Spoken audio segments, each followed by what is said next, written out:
In April 2022, a medical devices company based in Irvine, California paid just over $1 billion for Bowers and Wilkins. Masimo Corporation made pulse oximeters. It made patient monitoring systems. It made wearable sensors for hospital wards and intensive care units across 30 countries. It had never made a loudspeaker. It had never employed a cabinet maker, a crossover engineer, or a driver designer. It had no research facility in West Sussex, no institutional memory of what a Kevlar cone was, or why it mattered no particular opinion about the frequency response of a diamond dome tweeter. In Worthing, on the south coast of England, the craftsmen who built the 800 series were not informed of the transaction until after it closed. 3 years later, in September 2025, the same portfolio of audio brands, Bowers and Wilkins Denon Marantz Polk Audio, transferred again. The buyer this time was Harman International, a wholly owned subsidiary of Samsung Electronics. The price was $350 million. A British company that had survived the Japanese import wave of the 1970s. The manufacturing recession of the Thatcher years and 4 decades of industry consolidation had now changed hands 4 times in 9 years. The discount from $1 billion to $350 million in a single ownership cycle is not a rounding error. It is a verdict, though not on the speakers. The speakers throughout every transaction had not changed. The craftsmen in Worthing had continued making them. But the real story of Bowers and Wilkins is not the price paid for it in a California boardroom in 2022 or the price accepted for it 3 years later. It is the story of what was built in a seaside town in West Sussex by a man who learned to hear in a wartime intelligence operation, who trained his ears on frequencies that carried life and death information across occupied Europe, and who then turned that same precision toward a different problem entirely. The problem of beauty. The problem of truth. The problem of what it means to hear music exactly as it was made without the machine getting in the way. What it costs to build that. What it costs to keep it alive. And what happens when the people who own it stop being able to hear the difference. If you're new here, this channel is about British makers. The ones who built something extraordinary, and what happened to it. Subscribe if that's the kind of story you want more of. We'll be here. In the summer of 1943, a young man from Worthing was stationed at Wadden Hall, a requisitioned country house in Buckinghamshire that appeared on no official map and existed in no public record. He was 20 years old. He had joined the Royal Corps of Signals at 17, and his aptitude for radio had attracted the attention of people who needed that aptitude for purposes that could not be discussed. Wadden Hall was an operational offshoot of Bletchley Park. Its function was clandestine radio communication, maintaining contact with British agents and resistance fighters in occupied France, Belgium, the Netherlands. A missed signal meant a missed extraction. A corrupted transmission meant a dead operative. The man at the set learned in the most consequential possible environment what it meant to listen with absolute precision. His name was John Bowers. He came home from the war with 2 things that would define everything that followed: a friendship with a fellow signals operator named Roy Wilkins, and an ear that had been calibrated by necessity to a standard that peacetime audio equipment could not meet. In August 1946, Bowers and Wilkins opened a small shop on the south coast of England. Worthing was a quiet town, a retirement resort, largely with a seafront and a pier, and the kind of unhurried coastal atmosphere that suited a man who wanted to think carefully about sound. The shop sold radios, then televisions, then audio systems. It served the growing post-war appetite for home entertainment. It was not by any measure a remarkable enterprise. What was remarkable was what Bowers did in the back of it. Every commercially available loudspeaker he encountered disappointed him. The mid-range was colored, meaning the cabinet itself was adding frequencies that were not in the original signal, the way a wine glass adds a ring to a note struck against its rim. The bass was imprecise. The high frequencies suffered from the compromises of mass production. To an ear trained on the absolute signal-to-noise demands of wartime intelligence work, these were not acceptable tolerances. They were failures. Quiet, marketable, universally accepted failures. He began modifying speakers for customers, then designing them.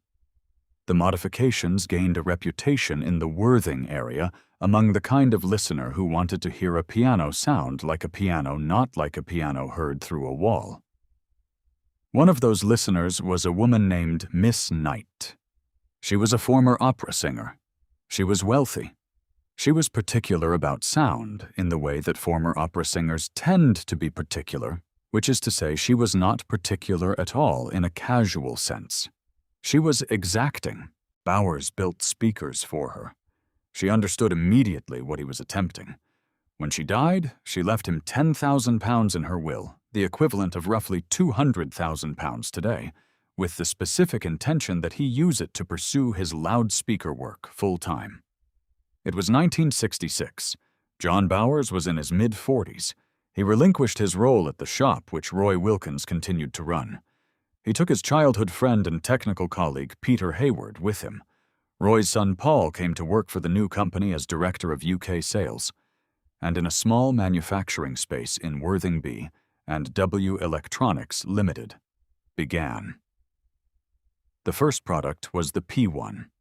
It used a woofer from EMI and a tweeter from Celestion bought-in components because Bowers did not yet have the resources to manufacture his own drivers. But the cabinet was his, the crossover filter was his, and the discipline was entirely his. Every penny of profit went back into the company, into test equipment, into the infrastructure of measurement that he believed was the only honest foundation for loudspeaker design. With the proceeds from the P1, he purchased a radiometer oscillator and a pen recorder. From that point forward, every speaker that left Worthing carried its own calibration certificate. One measurement, one document, one speaker at a time. In 1968, AudioScript in the Netherlands became B&W's first international distributor. That same year, the DM1 domestic monitor was introduced, signaling in its very name what Bowers understood his speakers to be: not domestic furniture, not lifestyle objects, but monitors.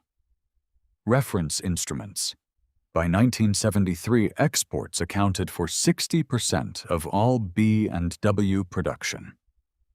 The company received its first Queen's Award for export that year. In 1969, Dennis Ward, the technical manager responsible for the drive units at EMI that B&W had been using, joined the B&W board. The DM70 followed the first loudspeaker entirely designed and assembled in Worthing, combining an electrostatic mid-range and treble panel with a conventional bass driver. The first speaker that sounded entirely unambiguously like itself. What does a man trained to hear the difference between a live signal and a recording between a real voice and static do when he turns that same ear on the loudspeakers in his own home and finds them wanting? He builds better ones, and he does not stop. In 1974, a B&W engineer named Dr. Peter Fryer placed a conventional speaker cone under a laser interferometer, a device that maps the physical movement of a surface in real time with a precision no human hand or ear could match, and watched what happened when a signal passed through it. What he saw was not the clean, uniform pistonic motion that speaker design assumed. The cone was flexing. Different parts of it were moving at different speeds at different times, adding frequencies to the signal that had never been in the recording. The cone was in the most literal sense lying. Fryer's question was what material would not lie. What could be made stiff enough to move as a single unit across the full frequency range without the internal resonances that made conventional paper cones editorialize on the music they were supposed to be reproducing faithfully? The answer came from a material that had been developed for an entirely different purpose: Kevlar. The composite fiber used in bulletproof vests and military helmets, chosen for its extraordinary stiffness-to-weight ratio, turned out when impregnated with a stiffening resin and formed into a cone to provide exactly the controlled rigidity and internal damping that Fryer's laser had revealed was missing. It was also distinctively yellow. In every hi-fi shop in Britain and across Europe for the next 3 decades, that yellow cone would be the visual signature of a speaker built to a different standard. The DM6, launched in 1976, was the first B&W speaker to carry Kevlar drivers. Its industrial designer was Kenneth Grange of Pentagram, the man who had also designed the Intercity 125 train, the Kodak Instamatic camera, and the Kenwood Chef mixer. In B&W's hands, Grange produced a 3-way floor-standing speaker with a stepped front baffle, each driver mounted at a slightly different depth, so that the sound from all 3 arrived at the listener's ear at precisely the same moment. Phase-linear design, not an approximation, not a close enough, but an engineering commitment to the idea that the relationship between frequencies in the original recording should be the same relationship the listener heard. The DM6 was affectionately known in the industry as the pregnant penguin. It won no prizes for elegance. It won considerable respect for what it did to the music inside it. The DM7 followed in 1977, introducing a principle that would define B&W's visual language for the next half-century: the tweeter, the driver responsible for high frequencies, was removed from the main cabinet entirely and mounted on top of it in a separate enclosure. A tweeter mounted in a cabinet inherits the resonances of that cabinet. Separated from it, decoupled from it, the tweeter reproduces only what the signal asks of it. The principle was called tweeter on top. It remains in refined form a feature of every B&W speaker made today.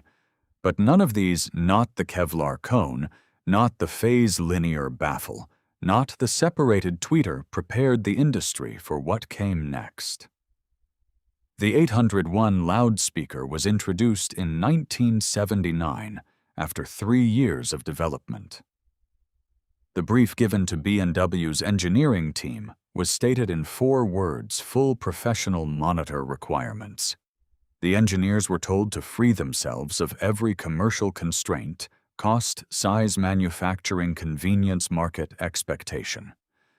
They were told to build the best loudspeaker they could build without qualification. The result weighed 47 kilograms per speaker. It housed the bass driver, the mid-range unit, and the tweeter each in their own separate enclosure, decoupled from each other's resonances, each optimized for its specific frequency range without compromise to the others. The manual that accompanied the 801 at launch described it as the first commercial effort to develop and produce a loudspeaker that would reflect the highest standards attainable without regard to any of the so-called practical considerations that inevitably compromise conventional designs. In the language of British engineering understatement, that sentence is close to a declaration of war. If the loudspeaker is the last object between the musician's intention and the listener's ear, if it is the final arbiter of whether what was recorded is what is heard, then what does it mean to be the loudspeaker that the world's most important recording studio trusts above all others?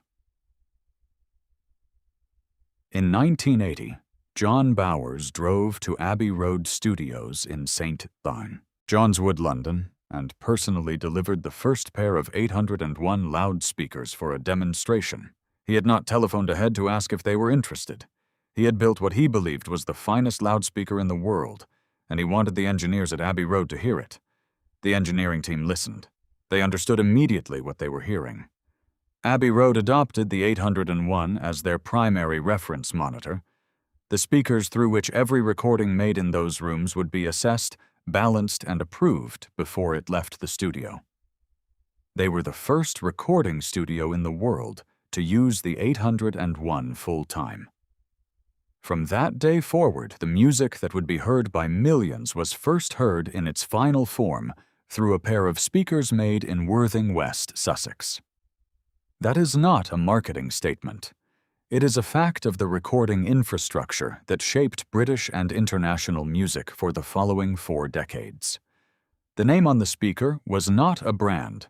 It was a specification. In 1982, Bowers Wilkins opened a research facility in Steyning, a small market town in the West Sussex Downs, approximately 10 miles north of Worthing.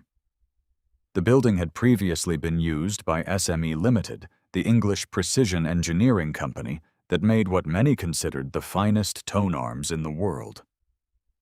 The acoustic properties of the space had been shaped by decades of work that required silence and measurement. B&W moved in and began doing what John Bowers had always done, spending money on understanding rather than on appearances. The Steyning Research Establishment, the SRE, was not a showroom. It was not a marketing facility. It was a working laboratory staffed by engineers whose job was to find out what loudspeakers were doing wrong and then stop them from doing it. By the mid-1980s, the SRE employed around 20 people. Its annual research budget exceeded what most British audio companies spent on their entire product development. John Bowers had structured the company around a single conviction that the path to a better loudspeaker was longer and more expensive than anyone comfortable with quarterly earnings would tolerate, and that the only way to walk that path was to own the company yourself and reinvest everything. One of the engineers who joined the SRE in the early 1980s was a young man named Lawrence Dickey, hired initially as an amplifier designer. Dickey had the particular quality that research environments prize above almost everything else. He was dissatisfied with explanations that were merely adequate. When he encountered a problem, he went further back than the problem itself, back to the assumptions that had allowed the problem to exist. In the mid-1980s, he turned that instinct on the loudspeaker cabinet. The cabinet of a loudspeaker is, in theory, a passive enclosure. Its function is to house the drivers and provide the acoustic loading that allows them to perform correctly. In practice, every cabinet vibrates. The panels flex when the drivers move. The internal air pressure fluctuates. The walls of the cabinet add their own resonances to the signal coloring the sound in ways that are difficult to measure precisely and impossible to eliminate by conventional bracing techniques. Every serious loudspeaker designer knew this. Most accepted it as an irreducible cost of building speakers in boxes. Dickey did not accept it. Drawing on an initial insight from Celestion's use of aerolam, a honeycomb aluminium sandwich material, he developed what B and W called the matrix enclosure, an internal three-dimensional lattice of interlocking fiber spars that braced the cabinet in every plane, simultaneously transforming what had been a resonant panel structure into something approaching a rigid monolith. The cabinet did not disappear acoustically, but its contribution to the sound dropped to levels that were, for the first time in B&W's history, measurably negligible. The drivers could be heard without the box adding its own commentary. The Matrix 801, launched in 1987, was the first speaker to carry this construction. It updated the bass driver to a full 30-centimeter unit, extended the low-frequency response to 20 Hz, and introduced metal dome tweeters and new Kevlar mid-range drivers to fully exploit what the quieter cabinet now made audible. Abbey Road adopted the Matrix 801 in 1988. One reviewer wrote that listening to it was like having a pair of speakers with perfectly aligned subwoofers built in. That was not quite right, but it was the closest available language for what the Matrix construction had made possible. It was the high point of a decade of systematic, unhurried, expensively funded research. It was also, though nobody knew it yet, the last major project John Bowers would see completed. In December 1987, John Bowers died. He had been pursuing in parallel with everything else a line of research that was more speculative than anything the SRE had attempted. He called it the study of perfect dipoles, a theoretical exploration of whether a loudspeaker could be designed in which the cabinet contributed absolutely nothing to the sound. Not reduced to negligibility as the Matrix had achieved. Nothing. Zero. A speaker that was acoustically invisible. Before he died, he called Lawrence Dickey into his office and handed him the research notes. The brief, as recorded by SRE's head of research, Dr. Peter Fryer, was simple. It was also, in its quiet way, one of the more demanding instructions one engineer has ever given another. Look into everything Bowers told him. Do whatever is necessary, however unconventional. Make the best speaker anyone has ever heard. There was no timeline. There was no budget constraint specified. There was no commercial framework. There was only the unfinished work of a man who had spent his adult life trying to hear music exactly as it was made and who had not quite got there. What does a young engineer do when a founder hands him an unfinished obsession and then is gone? Lawrence Dickey spent 5 years on the problem. He began where Bowers had left off with the theoretical framework of open-backed dipole speakers which eliminate the rear cabinet entirely by allowing sound to radiate from both sides of the driver. The concept was acoustically elegant. The practical results were not. A dipole speaker in a domestic room creates cancellation problems, the rear wave interfering with the front wave at certain frequencies that no amount of engineering had satisfactorily resolved. Dickey concluded that the dipole approach was a dead end. He went back further, back to the cabinet itself. His insight was structural rather than material.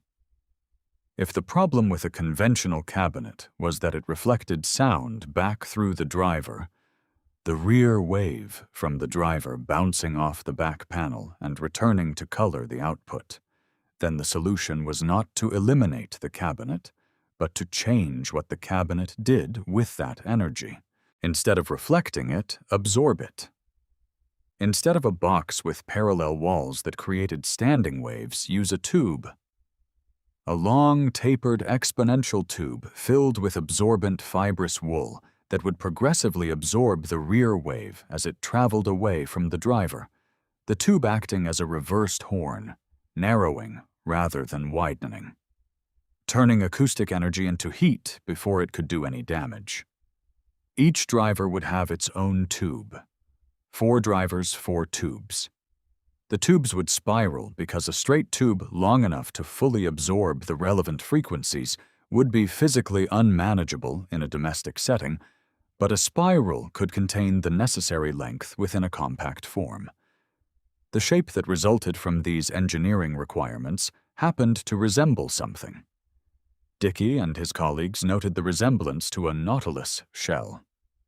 They also noted with the particular humor of British engineers working long hours on an impossible brief that it resembled a snail.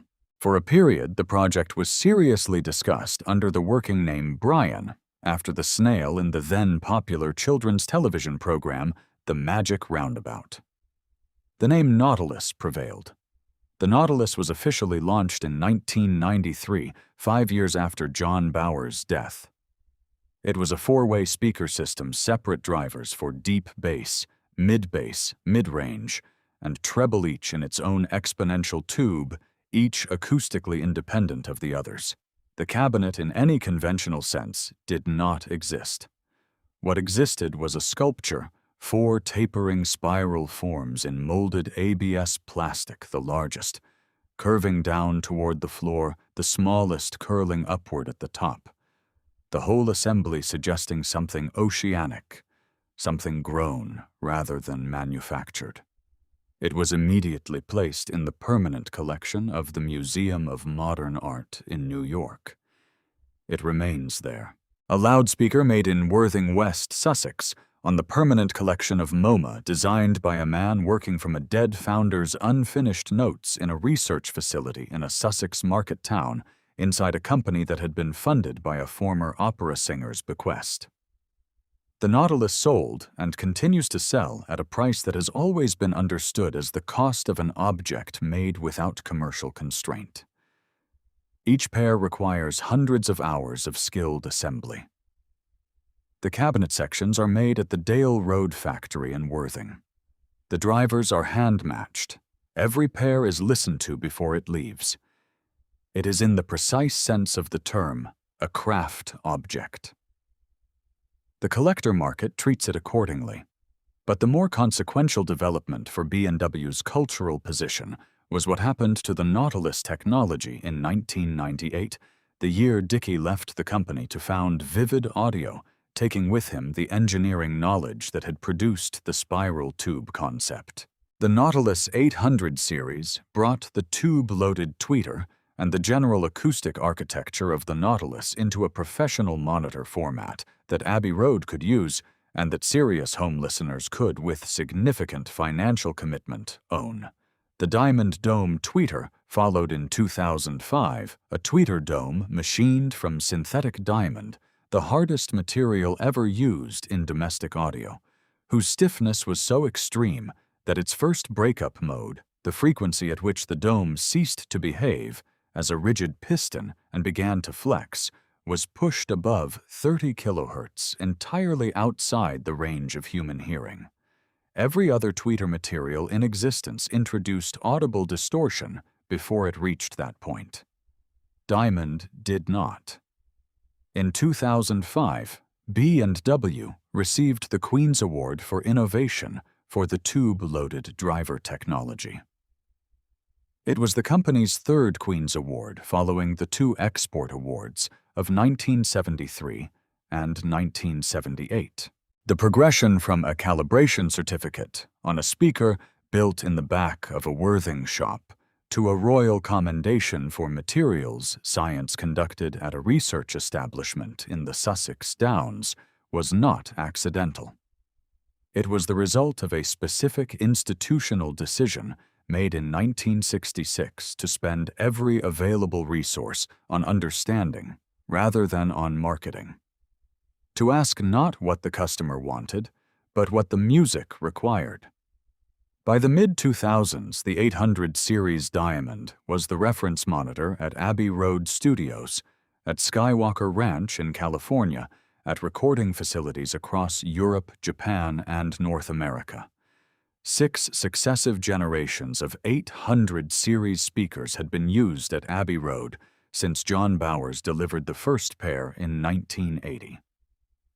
Every album mixed in those rooms, every orchestral score, every film soundtrack, every vocal session in Studio 2 had been assessed through speakers made in Worthing. The music that would be heard by millions was still being heard first through a pair of yellow Kevlar cones and a diamond dome tweeter in a control room in St. John's Wood, judged against a standard established by a man who had learned to listen in a wartime intelligence operation on the Buckinghamshire countryside.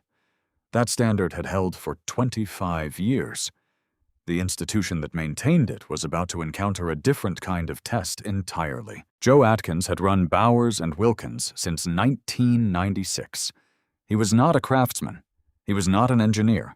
He was a Canadian investor who had built a majority stake in B&W's North American operations and bought out his way to the chief executive position after John Bowers' colleague Robert Trunz completed the sale of his shares.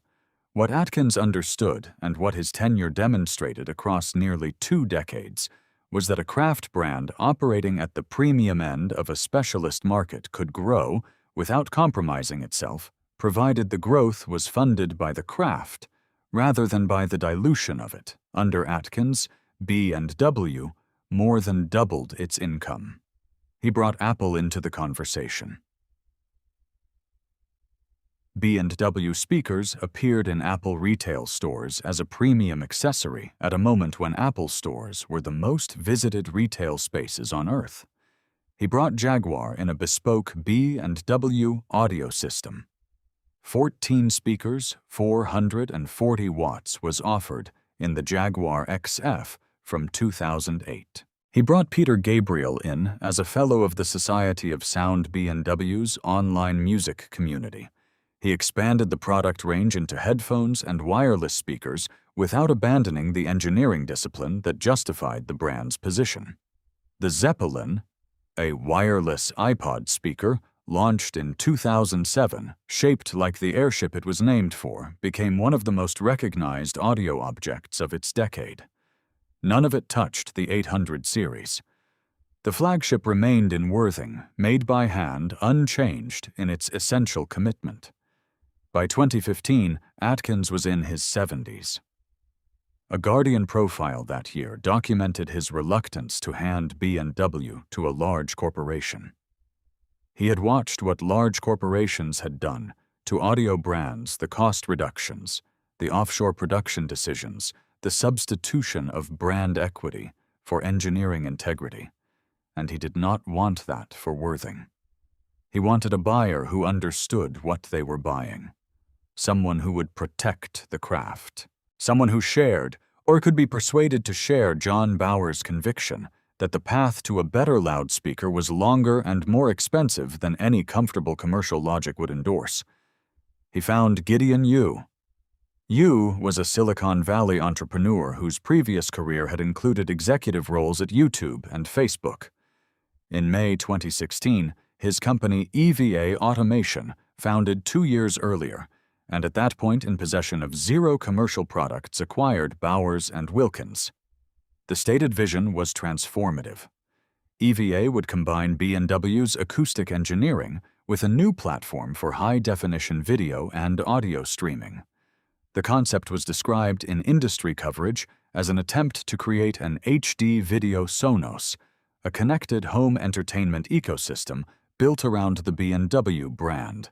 The 40-person startup would reinvent the consumer electronics market.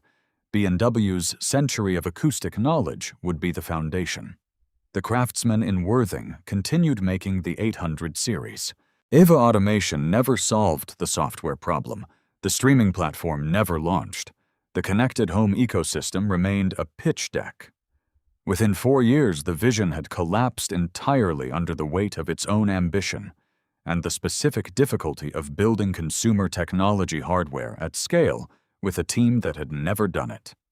In October 2020, Sound United LLC, an American audio holding company whose portfolio included Denon Marantz Polk Audio and Definitive Technology, acquired Bowers and Wilkins from EVA. B&W was at least an audio company now. The people who owned the factory made things that required loudspeakers to exist. That was something. Sound United did not own B&W for long. In February 2022, Massimo Corporation announced its intention to acquire Sound United for approximately $1.025 billion. Massimo made pulse oximeters. It made patient monitoring systems. Its stated rationale for the acquisition was access to HEOS, the wireless connectivity platform embedded in Denon and Marantz products, which Massimo's chief executive believed could accelerate the company's strategy of connected monitoring across hospital and home environments. Bowers and Wilkins was bundled into the transaction. It was not the reason for the transaction. It was the contents of a package bought for a different item inside it. When the people who own the factory have never once listened to what the factory makes, what exactly do they own? The craftsmen in Worthing continued making the 800 series. Massimo closed the acquisition on April 11, 2022. The consumer audio division reported a net loss of $26.9 million in its first quarter under Massimo ownership. The medical devices company that had paid over $1 billion for a portfolio of audio brands found itself managing businesses whose logic, craft, heritage, acoustic engineering. The long, patient accumulation of trust among specialist listeners was entirely alien to its institutional culture. Investor pressure mounted. The Massimo stock price fell. The chief executive who had championed the Sound United acquisition departed. In May 2025, Massimo announced the sale. The buyer was Harman International, a wholly owned subsidiary of Samsung Electronics. The price was $350 million. The arithmetic is not complicated. Massimo paid $1,025 million in 2022. It received $350 million in 2025. The difference, $675 million lost in 3 years of ownership by a company that had no business owning what it owned, was not absorbed by the speakers. The speakers were unchanged. The Diamond Dome tweeter performed at the same specification it had performed at in 2022 and in 2015, and in 2005 when it was introduced, and in 1979 when John Bowers delivered the first 801 to Abbey Road, and the engineers there understood immediately what they were hearing. 4 owners in 9 years. Ivue Automation, Sound United, Massimo, Harman, a Silicon Valley startup that had never made a product. An audio holding company leveraged against its own acquisitions, a medical devices company that needed wireless software, a Samsung subsidiary assembling a global audio portfolio. The Worthing factory did not move. The calibration certificates continued. 1 measurement, 1 document, 1 speaker at a time. The Dale Road factory in Worthing sits on a former landfill site. That is not a metaphor, though it functions as one. In 2002, Bowers Wilkins invested £7 million in a new production facility, warehousing complex, and headquarters on land that had previously been used for waste. The building is purpose-built for the work done inside it, acoustically treated spaces, precision assembly areas, a listening room, where finished speakers are evaluated before they leave. It is not a heritage site. It is not a museum. It is a working factory on the south coast of England, and the people inside it are making the same speakers that John Bowers began designing in 1966, refined by 60 years of accumulated engineering knowledge that lives as craft knowledge always lives primarily in the hands and ears of the people who do the work. The 800 series is still made there. The Nautilus is still made there. The calibration process that Bowers established in 1967, 1 measurement 1 certificate, 1 speaker still happens in updated form on every unit before it ships.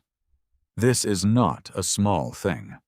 In an industry where offshore production has become the default, and where the word handcrafted has been so thoroughly appropriated by marketing that it has lost almost all descriptive value, a factory that still does what it says it does is a rarity worth noting precisely. The secondary market has noted it. Original Matrix 801 speakers from the 1987 to 1991 production run trade regularly on specialist platforms. eBayReverb.com, the London Guitar Fair's Hi-Fi Annex, Gardner Houlgate, and other specialist auction houses at prices that reflect not nostalgia, but utility. Working musicians, recording engineers, and serious domestic listeners continue to seek out original Matrix examples because the performance they offer at their second-hand price is not replicated by anything in current production at an equivalent cost. The 801 Abbey Road Limited Edition, released in 2024 to mark 45 years of the Abbey Road partnership, 140 pairs each, priced at £55,000, sold to a market that understood exactly what it was buying. Not a collector's item in the passive sense. An instrument. The Nautilus occupies a category of its own. Launched in 1993, still in production in Worthing, it has been in continuous manufacture for over 30 years, longer than any other loudspeaker in its price category in the world. Its cabinet sections are made at Dale Road. Its drivers are hand-matched. Every pair is listened to before it leaves the building. It is, by any reasonable definition, The most consequential object Bowers and Wilkins has ever produced, the physical realization of a brief, handed by a dying founder to a young engineer, completed 5 years after the founder's death, and sustained in production for 3 decades by the institutional knowledge of the people who learned to make it. That institutional knowledge is the thing that does not appear on any balance sheet. It did not appear on the EVA automation balance sheet in 2016. It did not appear on the Massimo balance sheet in 2022. It will not appear on the Harman International balance sheet in 2025. It exists in the understanding of specific people in a specific building in Worthing, in the judgment of the engineer who matches a pair of diamond dome tweeters by ear, as well as by measurement in the knowledge of the cabinet maker who understands how the Nautilus shell sections need to be assembled so that the acoustic seal is perfect in the accumulated institutional memory of what this particular speaker in this particular configuration is supposed to sound like. That knowledge is not transferable by acquisition. It is not included in a transaction. It is either sustained by the ownership structure above it, or it is eroded by it, slowly, invisibly, in ways that no quarterly earnings report will capture until the speakers start sounding different, and the engineers at Abbey Road notice first. The surprise footnote in this story is not financial, it is geographic. The Nautilus, the object that began as a dead man's unfinished research, notes that was completed by a young engineer in a market town in the Sussex Downs that was nearly named after a cartoon snail, is in the permanent collection of the Museum of Modern Art in New York, MoMA. The institution that holds Picasso and Warhol and Van Gogh and Matisse also holds in its design collection a loudspeaker made in Worthing. It is listed not as a curiosity, but as a landmark of industrial design, an object that solved an acoustic problem so completely and in so visually distinctive a form that it transcends the category it belongs to. Britain has produced many things that ended up in foreign collections. This one got there by being, without qualification, the best of its kind. The story of Bowers and Wilkins is not the story most British instrument narratives tell. It is not the story of a craft destroyed by cheaper imports or dismantled by a conglomerate that substituted cost reduction for engineering judgment or allowed to collapse by a government that dismantled the industrial ecosystem around it. Those forces arrived. B and W met them by going further up the mountain, by investing more in research, by targeting the professional market, by making the speakers that Abbey Road trusted, and allowing that trust to speak for itself in every market on Earth. The craft survived.